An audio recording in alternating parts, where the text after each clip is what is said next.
مقاصد تحریک خلافت کے.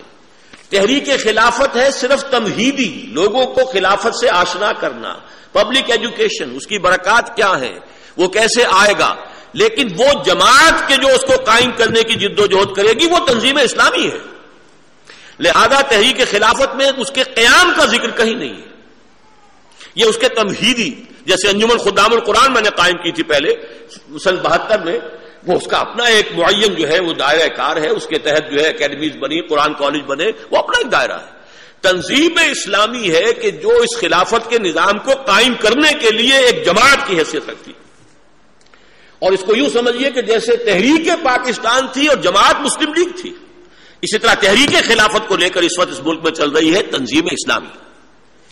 اس نے جو طریقہ کار لکھا ہے اس کو سمجھ لیجئے، میرے ساتھ پڑھ لیجئے. اسلامی انقلاب یعنی قیام نظام خلافت کے لیے تنظیم اسلامی کے پیش نظر طریقہ کار یہ ہے کہ جو لوگ، اب یہ ہے شرط لازم، جو لوگ اللہ کی رضا اور آخرت کی فلاح کے حصول کے لیے سر دھڑ کی بازی لگانے کو تیار ہو.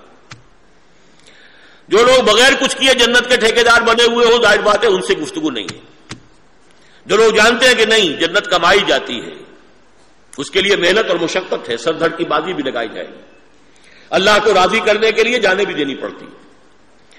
وہ نمبر ایک کیا کرے، سب سے پہلے خود پوری طرح مسلمان اور حقیقی معنی میں اللہ کے بندے بنے اور اپنی ذات اور اپنے دائرہ اختیار میں شریعت اسلامی نافذ کریں، اور اس کے لیے اپنے نفس کے خلاف بھی جہاد کریں اور بگڑے ہوئے ماحول سے بھی مردانہ وار کشمکش کریں اور دوسروں کو بھی مقدور بھر اس کی دعوت دیں. نمبر دو، باہم دینی اخوت اور ایمانی رشتوں میں بند کر آپس میں نہایت رحیم و شفیق اور دین کے باغیوں اور مخالفوں کے خلاف سیسا پلائی ہوئی دیوار بن جائیں. نمبر تین، کسی ایسے شخص کے ہاتھ پر ہجرت و جہاد اور سم و طاعت فی المعروف کی بیعت کر کے ایک جماعتی نظام میں منسلک ہو جائیں جس کی رائے میں پختگی اور خلوص و اخلاص پر انہیں اعتماد ہو. اور اس طرح جو اجتماعی قوت وجود میں آئے وہ نمبر ایک، جب تک یہ قوت مناسب مقدار میں جمع نہ ہو جائے تن من دھن کے ساتھ اسی دعوت و تربیت اور تنظیم کی توسیع اور مضبوطی کی کوشش میں لگے رہیں اور سب سے زیادہ توجہ اپنی اور اپنے ساتھیوں کی اصلاح اور تزکیے پر مرکوز رکھیں. نمبر دو، اس دوران میں تحریر و تقریر کے ذریعے بھلائی کی دعوت دیتے رہیں، برے کاموں سے روکتے رہیں، لیکن نہ ملکی انتخابات میں حصہ لیں نہ ہی کسی سیاسی ہنگامے میں فریق بنیں. وَلْتَكُن مِّنكُمْ أُمَّةٌ يَدْعُونَ إِلَى الْخَيْرِ وَيَأْمُرُونَ بِالْمَعْرُوفِ وَيَنْهَوْنَ عَنِ الْمُنكَرِ وَأُولَٰئِكَ هُمُ الْمُفْلِحُونَ. نمبر تین، اس پورے عرصے میں کسی نکتہ چینی اور تمسخر سے بددل نہ ہو، نہ کسی جبر و تشدد کے خلاف کسی خوف کھائیں، بلکہ کامل صبر و تحمل سے کام لیں اور ہرگز کوئی جوابی کارروائی نہ کریں. اور جب مناسب قوت فراہم ہو جائے تو راست اقدام کے طور پر اسلام نے جن برائیوں کی نشاندہی کی ہے یعنی منکرات، ان کا قلع کما کرنے کے لیے کمر کس لیں.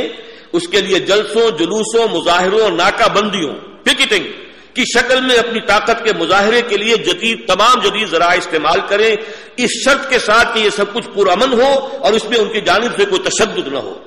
اور اگر ان پر تشدد کیا جائے تو کمال صبر و استقلال کا مظاہرہ کریں، حتیٰ کہ اس راہ میں جان دے دینے کو سب سے بڑی کامیابی سمجھیں. اس پہم کشمکش اور جہاد فی سبیل اللہ میں یا حق کا بول بالا ہو جائے یا شہادت کی موت نصیب ہو جائے. یہ ہے طریقہ کار. البتہ یہ کہ اگر اس طریقہ کار پر عمل پیرا ہونے کی لیے ایک معتدل تعداد میں جماعت وجود میں نہیں آتی، ہم تو اسی کوشش میں لگے ہوئے ہیں. تقریباً چوتھائی صدی مجھے ہو گئی ہے کہ اس طرح کی ایک جماعت وجود میں آئے. پلاننگ کی جا سکتی ہے تو صرف اس طور پر، اور یہی ہے جو طریقہ ماخوذ ہے، مستنبط ہے منہج نبوی سے. لیکن اگر یہ نہ بھی ہو تو مجھے دو باتوں کا یقین ہے. ایک تو جیسے یہ پورا قافلہ انسانی خواہی نہ خواہی، چاہے یا نہ چاہے، اسے شعور ہو یا نہ ہو، کشاں کشاں جا رہا ہے اسی نظام خلافت کی طرف، افراط و تفرید کے دھکے کھا رہا ہے. ملوکیت سے نکلا، جاگیرداری سے نکلا، جمہوریت میں آیا، جمہوریت نے ایک کیپٹلسٹ سوسائٹی کی شکل اختیار کر لی، ڈکٹیٹرشپ آف دی کیپٹلسٹ. اس کا رد عمل ہوا، ایک اور جو ہے وہ مشرق و مغرب کی چھلانگ، کمیونزم کا تجربہ کیا، وہ بھی ناکام ہوا ہے. یہ دھکے کھاتا ہوا انسان ایک طرف جا رہا ہے. ہر کجا بینی جہان رنگو بو آنکھ از خاکش برویا دارزو یا ز نور مصطفیٰ اورا بہاس یا ہنوز اندر تلاش مصطفیٰ. یہ جا رہا. اسی لیے علامہ اقبال نے کہا تھا ابلیس کی زبان سے عصر حاضر کے تقاضاؤں سے ہے لیکن یہ خوف ہو نہ جائے آشکارا شرع پیغمبر کہیں. یہ عصر حاضر کا تقاضا ہے. ہیومینٹی جا رہی ہے ادھر کشاں کشاں. اسی طریقے سے پاکستان بھی گاؤ آمد و خر رفت و خر آمد و گاؤ رفت کے الٹ پھلٹ جو ہے وہ ہوتے رہیں گے، لیکن یہ کہ رفتہ رفتہ اسے اسی طرف جانا ہے. یہ شدنی ہے، یہ اٹل ہے، یہ ڈیسٹنی ہے. یہ بالکل وہی لفظ میں استعمال کر رہا ہوں جو 1930 میں علامہ اقبال نے استعمال کیا تھا کہ یہ ڈیسٹنی ہے کہ ہندوستان کے شمال مغرب میں ایک آزاد مسلمان ریاست قائم ہوگی. اسی معنی میں عرض کر رہا ہوں یہ ڈیسٹنی ہے کہ اس خواب جو دیکھا تھا اقبال نے جس ملک کا، اس میں یہ نظام خلافت تا خلافت کی بنا دنیا میں ہو، پھر استوا لا کہیں سے ڈھونڈ کر اسلاف کا قلب و جگر، یہ کام جو ہے اس ملک کے اندر ہو کر رہے گا. اور یہ بات بھی میں آپ سے عرض کر دوں کہ جیسے قرآن مجید میں سورہ فتح میں صحابہ کے بارے میں فرمایا گیا وَأَلْزَمَهُمْ كَلِمَةَ التَّقْوَى وَكَانُوا أَحَقَّ بِهَا وَأَهْلَهَا. اللہ تعالیٰ نے تقوی کی بات ان کے ساتھ چمکا دی تھی، لازم کر دی تھی، اور وہ اس کے اہل بھی تھے، احق بھی تھے، سب سے بڑھ کر حقدار بھی تھے اور اہل بھی تھے.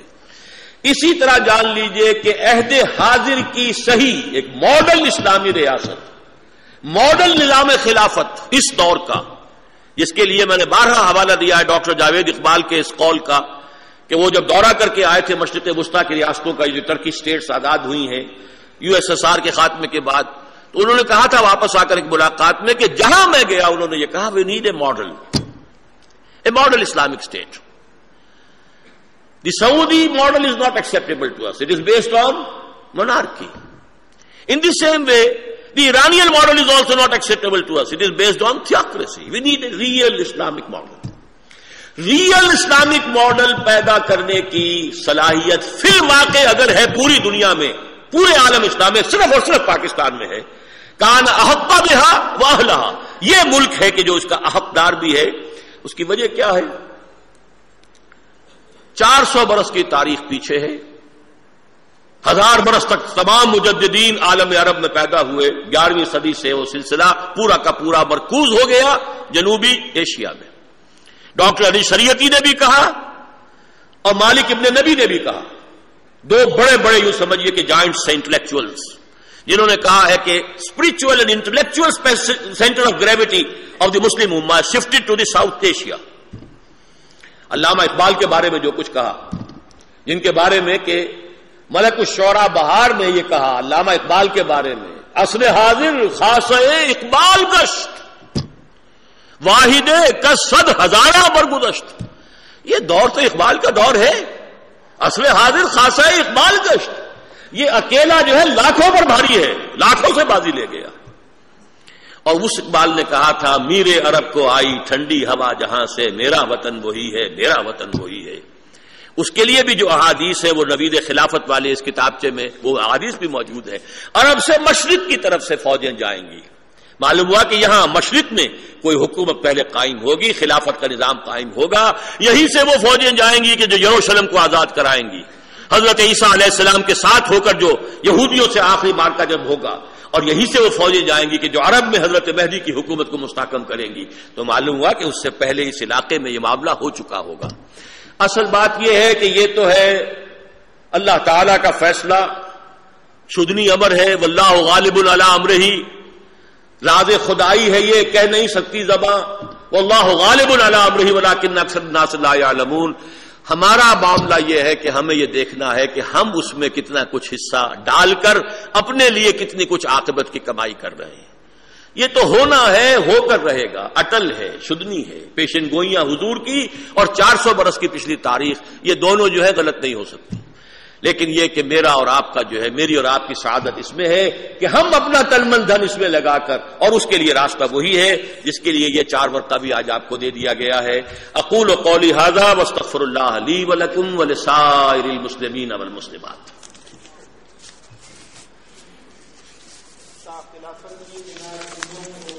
اب ہم اپنے پروگرام کے دوسرے حصے کی طرف آتے ہیں.